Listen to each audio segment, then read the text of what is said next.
You are a little noisemaker, but you are adorable. You are adorable.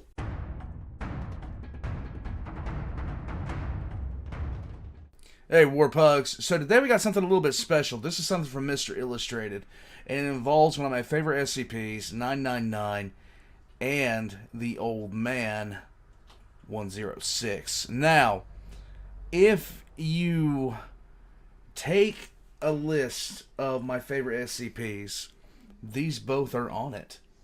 999 because I have no way to argue with the good boy, and 106 because, well, I'm not named after him, but we share a similar thing. Now, the question is, where do these two fall in line?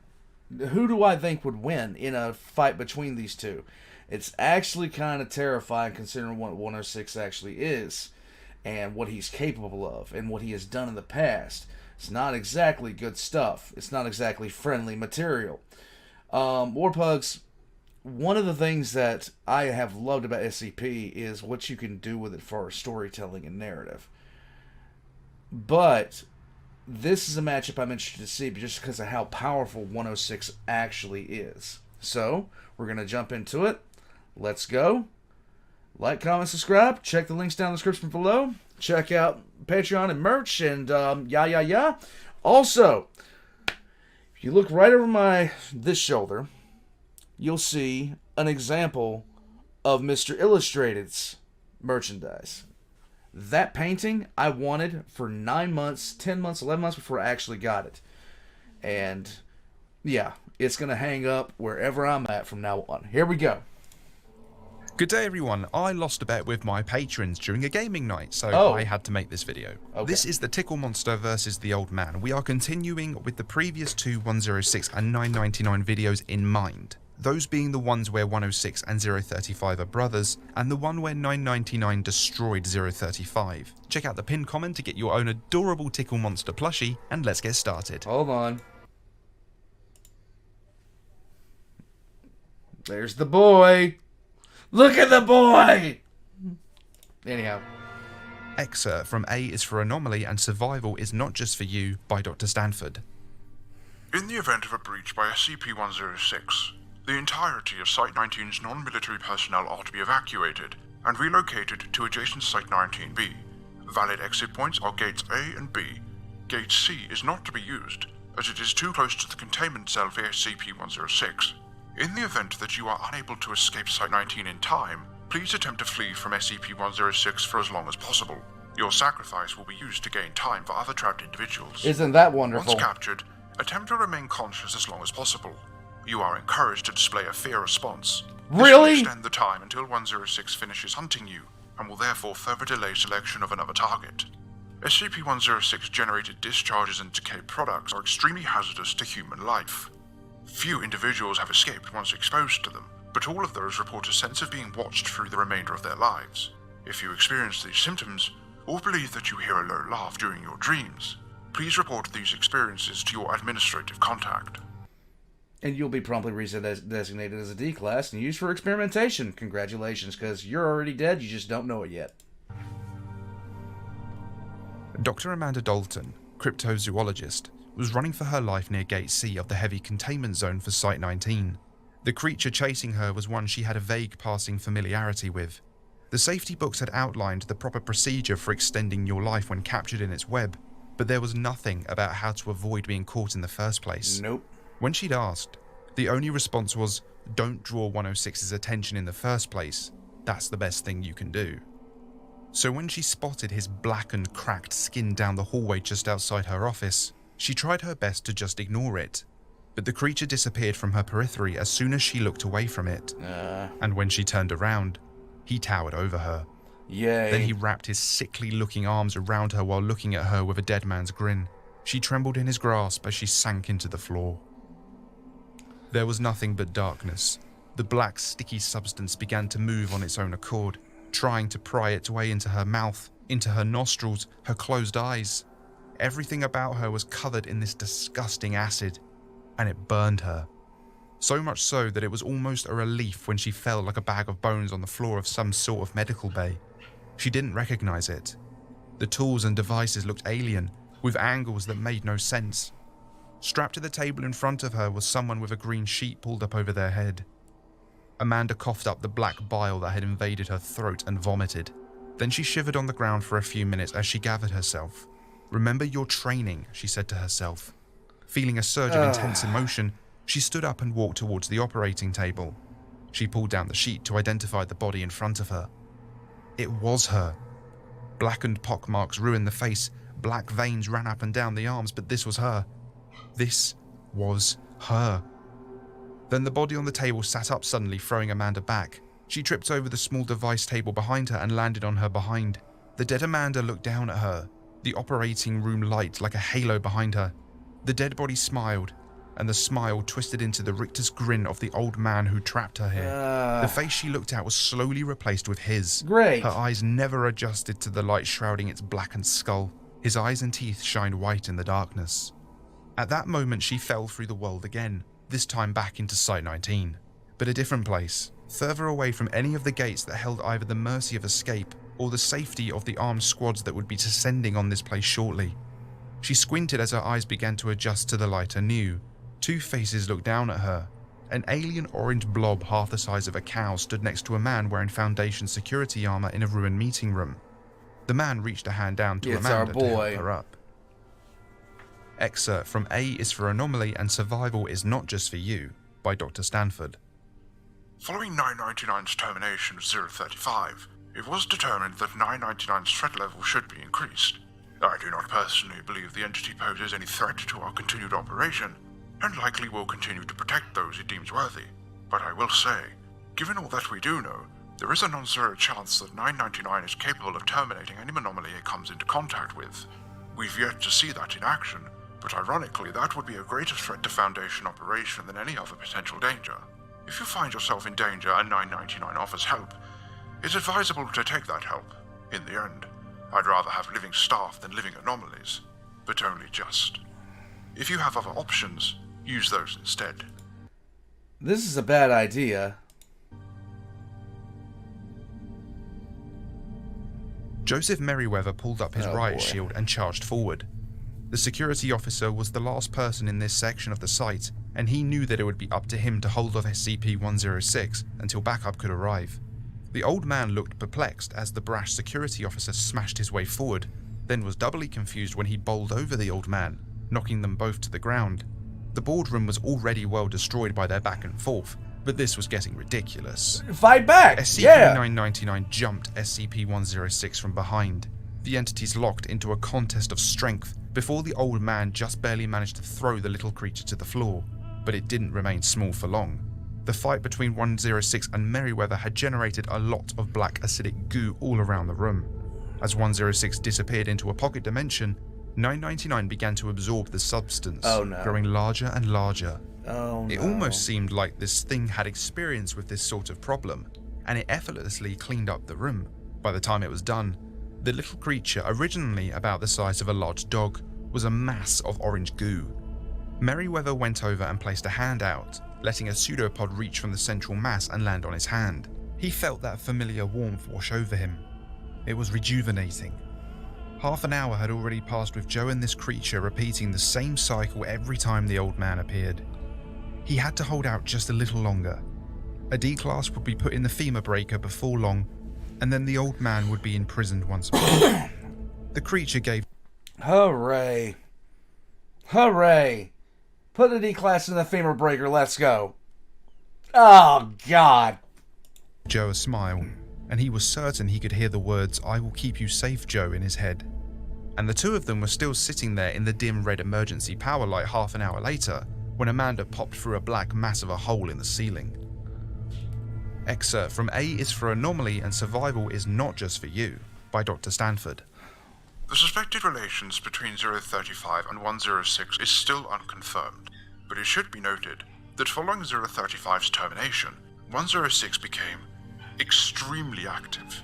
If a fight between 106 is inevitable, I'd argue 999 might be the best entity to help you.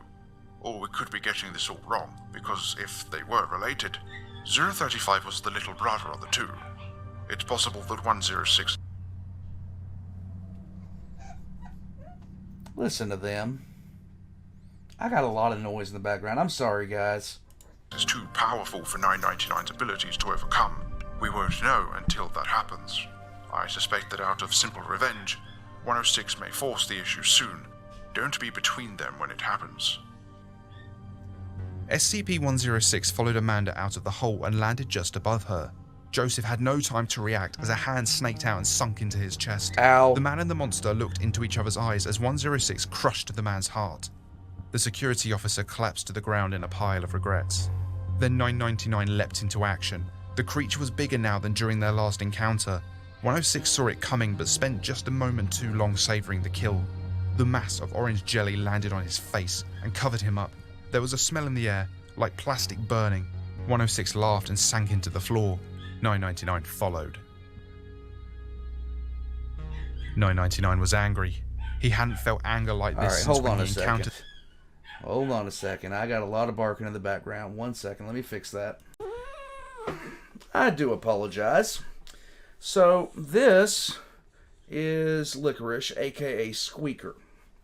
Now, Squeaker here is the one that's making all the noise. And the reason Squeaker's making all the noise is because she's just a wee bit too anxious today. My wife brought her home about a day and a half ago, and basically Squeaker was abandoned. We are fostering her until we find her a good forever home, but she was feeling kind of anxious there, and she just yeah, it is what it is. She was feeling kind of anxious, so I went and picked her up, and she's calmed right down. I'm sorry for the noise, everybody, but yes, she's a little squeaky thing. It is what it is. Alright, let's continue. To that mask not too long ago, Joe was a good man. Helpful, smart, kind. He'd read the security officer's mind. He knew that truly he was good, and this monster had killed him. And if 999 didn't do anything, the monster old man would kill the woman who fell through the hole. So, as he splattered into the dark green concrete, he reformed himself and started to look around. "Where are you?" it said to itself as it explored the space. 106 couldn't help but chuckle from some faraway perch. He knew he was safe now from this thing, and he'd keep it here until it died or dissolved or came to fear him. But 999 heard the laugh. He heard the thoughts. And 999 rose up and started bounding down the dark green blood-splattered hallways. He came upon an opening and bounded through the large and spacious room with a high throne at the center. Far above him stood the creature that had hurt his friends. 106 looked down at the creature with curiosity. He stood up and started walking through a new black portal that formed shimmering in the air beside 106's throne. Another tentacle of orange goo snapped out the 30 or so feet between them, and 999 pulled hard. 106 tumbled off his throne and smashed into the floor. Oh my. 106's broken, raspy voice found purchase inside 999's mind. "No, impossible. This isn't your realm." 999 just kept pulling. 106's fingers dug small scratches into the ground as he tried to get away. It tried anything within its power to push the little monster away from him, but 999 was resolute. He'd read 106's mind too. There was nothing there but hate. Hate for everyone and everything. He'd even hated his brother, if a bit less than everyone else, and that malice washed over 999 like an ocean. Life is precious. Life is wonderful. But this thing is barely alive. If you kill a killer, then the world has the same number of killers. He'd recalled that from Joe's mind, but he'd already ended the mask, so if he ended the old man too, then there'd be one less killer in the world. 106's eyes went wide in fear as 999 opened its mouth and pulled him inside. Then 999 closed his mouth around the monster, and he chewed. It tasted horrible. But then there was silence in his mind, and a pulse of power. 999 felt a seed of something else growing within him. He stood up, shining gold in this dark place, and he looked around. This place could use some redecorating. 999 reshaped the void into a lush garden paradise. Twin suns blazed above him from the clouds of a nebula, and he smiled to himself. But what was a place like this without someone to share it with? He opened a new portal and in-dropped Amanda Dalton. She panicked at first, but then SCP-999... What is the matter? Are you happy with this story? You are? Okay. 99 reached out a hand and spoke in a deep voice. Pleased to meet you, ma'am. Would it be alright if I transported you to Gate B now? Check out this video for another great story, and be sure to like and subscribe if you made it this far. It really helps the channel. Big thanks to Dr. Samara. What is the matter with you? What? Did you like that story? I like that story. I liked it a lot. Okay, fine. You can get up here on my shoulder. Alright, there you go. You happy now? Okay. You can get up there on my shoulder. Oh, what's the matter? What's the matter? You're just having a bad day. A rough day. You see what I did there? Rough? What's the matter? What? What? Why are you so upset? Why are you so upset? I know. I don't understand. Okay. Excuse me. What's wrong? What's wrong? Okay, you want to be turned this way. Okay. The simple things. The simple things in life, everybody. It's the simple things in life. Guys, this was excellent. What in the world is 999 doing looking like the gate guardian now? That's the big question for me. Okay, are we taking you back in the living room so you can see Mom? Is that what we're doing? Give me a second, guys. So I'm very interested, again, in why 999 now looks like the gate guardian. That is a whole nother scenario. This was unexpected, but it falls kind of in line with 999's character.